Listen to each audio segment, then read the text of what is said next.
Bienvenido a esta exploración de hoy. Nos vamos a meter con un texto antiguo que tiene una fuerza emocional tremenda. El libro de las Lamentaciones. Uf, sí. Aviso, no es una lectura para pasar el rato, pero sí increíblemente humana y, bueno, muy relevante, creo yo. Totalmente.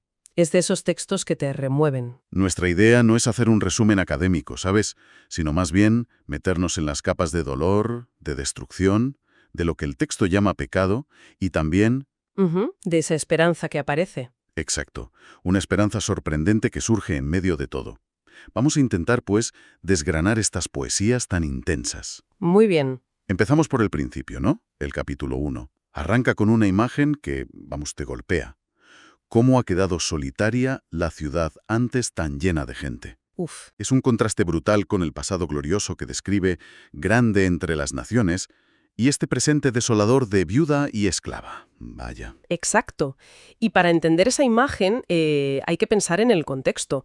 Estamos hablando probablemente de la caída de Jerusalén, la destrucción del templo por los babilonios, allá por el 587 a.C., más o menos. Claro. Un trauma nacional absoluto. El texto hace algo muy potente. Personifica a la ciudad, a Sión, como una mujer que llora sin consuelo por la noche. Se siente traicionada por quienes antes eran sus aliados, sus amantes, sus amigos. Qué fuerte. Y hay un detalle curioso en la forma, ¿sabes? Los primeros capítulos son acrósticos. Ah, ¿sí? Cada verso empieza siguiendo el orden del alfabeto hebreo. Aleph, Bet, Gimel.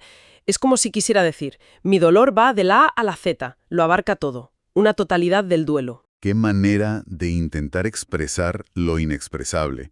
Y el texto no se corta, ¿verdad? Habla del exilio, claro.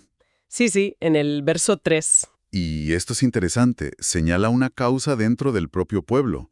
Por sus muchas rebeliones, Jerusalén ha pecado gravemente. Exacto. En medio de ese sufrimiento tan bestial, hay un reconocimiento de la propia culpa. ¿Cómo se entiende eso? Es complejo, ¿eh?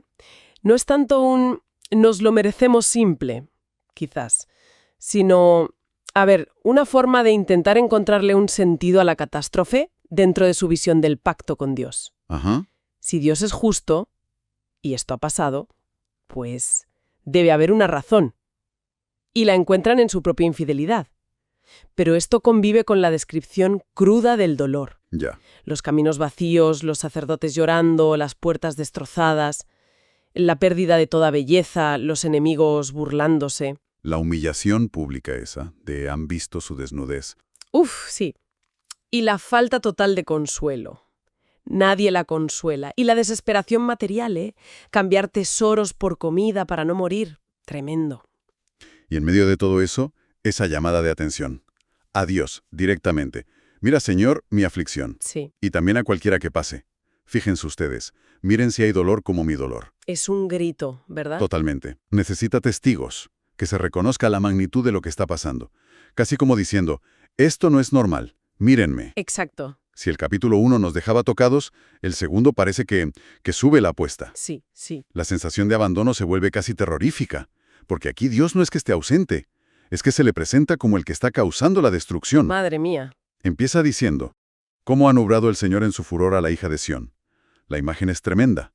Dios actuando como enemigo. ¿Cómo se come esto teológicamente?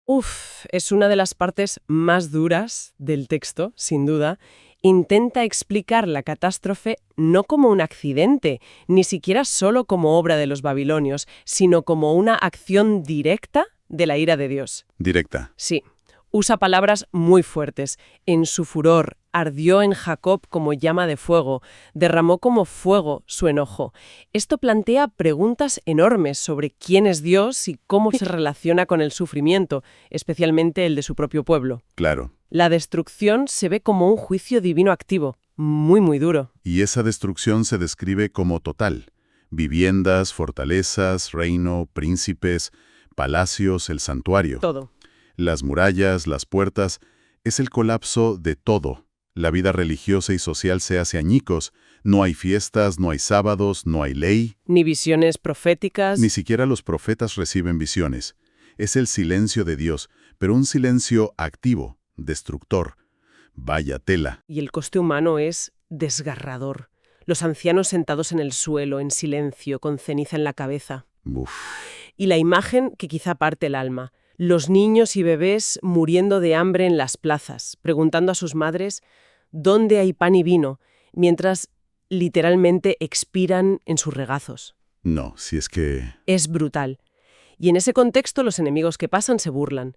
¿Es esta la ciudad que llamaban la perfección de la hermosura, el gozo de toda la tierra? El contraste es demoledor. ¡Qué crueldad! Aquí también hay una crítica a los líderes religiosos, ¿no? Sí, Tus profetas vieron para ti visiones falsas y engañosas. No descubrieron tu iniquidad para restaurar tu bienestar. Les echan cara no haber advertido, vamos. exacto. Pero a la vez, ojo, reconoce que Dios está cumpliendo lo que ya había dicho. Ha cumplido su palabra, la que ordenó desde tiempos antiguos. Hay una tensión ahí. Ya veo. Entre la responsabilidad humana y la acción divina que se percibe. Totalmente. Y ante esto, ¿qué propone el texto? Pues no callarse, sino seguir llorando. Más fuerte. Le dice a la muralla personificada de Sión: corran tus lágrimas como un río día y noche, no te des descanso.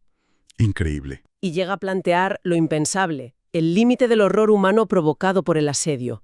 Habrán de comerse las mujeres el fruto de sus entrañas. Madre mía. La pregunta sobre el canibalismo por desesperación. Toca fondo. Absolutamente. Vale, hemos tocado fondo con esa imagen, pero entonces llegamos al capítulo 3 y algo cambia, ¿verdad? Sí, sí, aquí hay un cambio. La perspectiva se vuelve muy personal. Ya no es la ciudad llorando, es un yo. Yo soy el hombre que ha visto aflicción bajo la vara de su enojo. Describí una experiencia súper visceral del castigo. Muy física. Oscuridad, dolor físico. Ha hecho envejecer mi carne y mi piel. Ha quebrado mis huesos. Sentirse atrapado, encadenado, que ni siquiera sus oraciones son escuchadas. Ese yo es fascinante.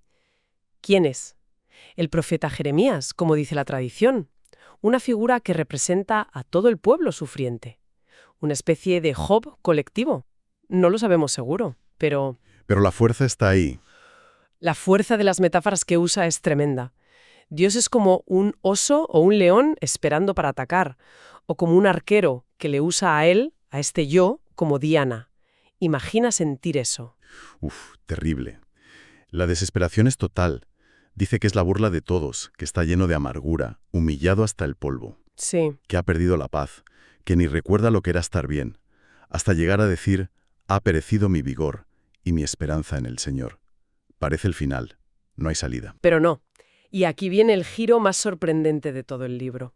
Justo ahí, en el pozo más hondo, cuando parece que solo queda oscuridad, el verso 21 dice: esto traigo a mi corazón, por esto tengo esperanza. ¡Bum! Increíble. Un cambio radical. ¿De dónde sale? Es alucinante. Y entonces vienen esos versos que han consolado a tanta gente durante siglos, ¿no? Cambiando el foco de la desgracia presente a quién es Dios en esencia. Que por la misericordia del Señor no hemos sido consumidos, porque nunca decayeron sus misericordias. Nuevas son cada mañana. Grande es tu fidelidad. Y de ahí la decisión, la afirmación. Mi porción es el Señor, dijo mi alma. Por tanto, en Él esperaré. Teológicamente, esto es potentísimo. Encontrar esta afirmación de esperanza justo en medio de la descripción de un sufrimiento tan extremo. No es que niegue el dolor, lo acaba de describir con todo detalle. Claro, claro. Es un agarrarse conscientemente al carácter de Dios, a su amor leal, su gesed, su fidelidad, a pesar de que todo alrededor grita lo contrario. Es un acto de fe brutal. Total. Incluso valora el esperar en silencio y ve sentido en soportar la disciplina. Bueno le es al hombre llevar el yugo desde su juventud. Reconoce que Dios aflige, sí, pero afirma que no desecha para siempre, sino que actúa movido por su gran amor y compasión. Pero ojo que esta esperanza no es un todo está bien de repente, ¿no? El capítulo sigue llamando a mirar hacia adentro y arrepentirse. Exacto. Escudriñemos nuestros caminos y volvamos al Señor y confiesa. Nosotros hemos pecado y hemos sido rebeldes. ¿El sufrimiento sigue ahí? Sigue ahí. Y la oración de queja continúa. La esperanza no borra el dolor ni la necesidad de justicia. De hecho, este lamento individual termina con una oración muy intensa pidiendo a Dios que escuche su causa y le defienda de sus enemigos personales. O sea que la esperanza le da fuerza para seguir clamando. Eso es, no para callarse. Le da una base desde la que seguir luchando y pidiendo. Entendido ese punto de inflexión clave. Pero el libro aún no ha terminado. El capítulo 4 nos devuelve a la descripción de las consecuencias no, usando otra vez esos contrastes tan fuertes. Sí, vuelve a la descripción más colectiva, digamos. Empieza con el oro empañado, las piedras sagradas esparcidas, una metáfora de la gente de Sión, antes valiosa como el oro, ahora tratada como vasijas rotas. Sí, este capítulo es como una crónica del derrumbe físico y moral. Muy cruda. Usa comparaciones muy duras para mostrar la deshumanización. Por ejemplo, compara a su propia gente con avestruces crueles. ¡Ostras! Porque hasta el instinto materno parece haberse perdido en la lucha por sobrevivir. Es muy fuerte. Y las imágenes son muy físicas, muy crudas. Niños con la lengua pegada al paladar por la sed, los que comían lujos muriendo en las calles, los que vestían púrpura revolcándose en ceniza. Describe cómo ha cambiado el aspecto de los nobles. Antes brillantes y sanos, ahora negros como el hollín, irreconocibles, piel y huesos. ¡Qué horror! Llega a decir que morir a espada es mejor que morir de hambre lentamente. Y aquí volvemos a la imagen más terrible, que en el capítulo 2 era una pregunta retórica y aquí se presenta casi como un hecho consumado durante el asedio. Mujeres, llamadas irónicamente compasivas, cocinando a sus propios hijos para sobrevivir. Buf, no puedo ni imaginarlo. Es el símbolo del colapso total de la humanidad. Y el texto insiste, esto es la ira de Dios desatada, y vuelve a apuntar a los pecados de profetas y sacerdotes como causa. También habla del aislamiento, ¿no? De cómo esos mismos líderes ahora son rechazados, vagan como impuros manchados de sangre. Sí, como leprosos, digamos. Menciona la dispersión causada por Dios, la ayuda que esperaban de otras naciones y que nunca llegó. La decepción con Egipto, quizás. Probablemente. La persecución constante y la captura del rey, el ungido del Señor, en quien confiaban. Se acabó todo. El desastre es total. Bueno, casi. Porque el capítulo termina con un giro inesperado, ¿no has dicho? Bueno, un pequeño giro. Se dirige a Edom, un pueblo vecino, que se alegró de la desgracia de Jerusalén y le anuncia un castigo futuro. Y, en contraste, le dice a Sión que su castigo ha terminado. Ah, vale. Es la primera señal un poco más clara de que el exilio podría tener un fin. Una pequeña luz al final de este túnel tan oscuro. Y llegamos al último capítulo, el quinto, que tiene otra forma, ¿verdad? Es como una oración de toda la comunidad, directa a Dios. Sí, muy directa. Empieza con esa súplica. Acuérdate, Señor, de lo que nos ha sucedido. Mira y ve nuestro oprobio. Un llamado a que Dios no se olvide, que mire su realidad. Sí, y es interesante que este capítulo no sigue el orden alfabético, el acróstico de los primeros. Ah, es verdad. Quizás porque el quebranto es tan grande que ya ni la forma se puede mantener. O simplemente es un clamor más visceral, menos literario. Funciona como un resumen tremendo de cómo está el pueblo ahora mismo. Y la lista de desgracias es larga, vamos. La tierra en manos extrañas, ser como huérfanos y viudas, pagar por el agua y la leña propia, Increíble. persecución sin descanso, tener que pedir ayuda a enemigos como Egipto o Asiria para comer, sentir que pagan por los pecados de sus padres, Esa idea de la culpa heredada, sí. ser gobernados por gente de bajo rango, esclavos, arriesgar la vida por pan, El sufrimiento físico del hambre. Nuestra piel se ha ennegrecido como un horno. la violencia sexual contra mujeres y vírgenes, La humillación de los líderes, trabajos forzados, la vida social paralizada. la alegría perdida. Nuestra danza se cambió en luto, es desolador. Es una letanía de pérdidas, sí. Ya. Y en medio, la confesión clave. Cayó la corona de nuestra cabeza. Ay ahora de nosotros porque pecamos. De nuevo esa conexión. Ya. Y la imagen final de esta situación. El monte Sión, el lugar sagrado, desolado, con chacales paseándose por allí. El símbolo máximo de la ruina. Pero la oración no termina ahí. Reconoce que Dios reina para siempre. Sí, el verso 19. Pero justo después le lanza la pregunta dolorosa. ¿Por qué te olvidas completamente de nosotros y nos abandonas por tan largo tiempo? Es una pregunta directa, ¿eh? Muy directa. Y la petición final, vuélvenos, oh Señor, a ti y nos volveremos. Renueva nuestros días como al principio. Un deseo profundo de restauración, de volver al pasado idealizado, quizás. Y el libro termina con un verso final que es: Buf, Abrupto, sí. Casi un golpe, depende de cómo se traduzca, claro. Puede ser una afirmación terrible, porque ciertamente nos has desechado, te has airado contra nosotros en gran manera. o una pregunta. O una pregunta llena de temor. O es que nos has desechado por completo, estás airado contra nosotros sin medida. Sea como sea, te deja con una tensión brutal. Claro. Acaban de afirmar que Dios reina, pero sienten que les ha rechazado. No hay un y fueron felices. Es un final abierto y muy duro. Buf, menudo recorrido. Hemos pasado por el duelo más crudo, la sensación de una ira divina terrible, la angustia personal hasta casi perder la esperanza, ese giro increíble hacia la fe en medio de todo, y una realidad final muy dura y sin resolver. ¿Qué sacamos en claro de todo esto entonces? Pues mira, creo que Lamentaciones nos enseña muchísimo sobre cómo se vive y se intenta procesar un trauma colectivo devastador. Explora esa relación tan complicada entre el sufrimiento, la idea de pecado o de responsabilidad y la fe en Dios. Es una lucha. Es una lucha real por entender cómo un Dios bueno puede permitir algo tan terrible y nos muestra la necesidad humana de ponerle palabras al dolor, de lamentarse, de quejarse sin censura, incluso a Dios. Esa honestidad brutal. Esa misma. Y a la vez, esa terquedad de aferrarse a la esperanza, a la fidelidad de Dios, aunque no se vea, como vimos en el capítulo 3.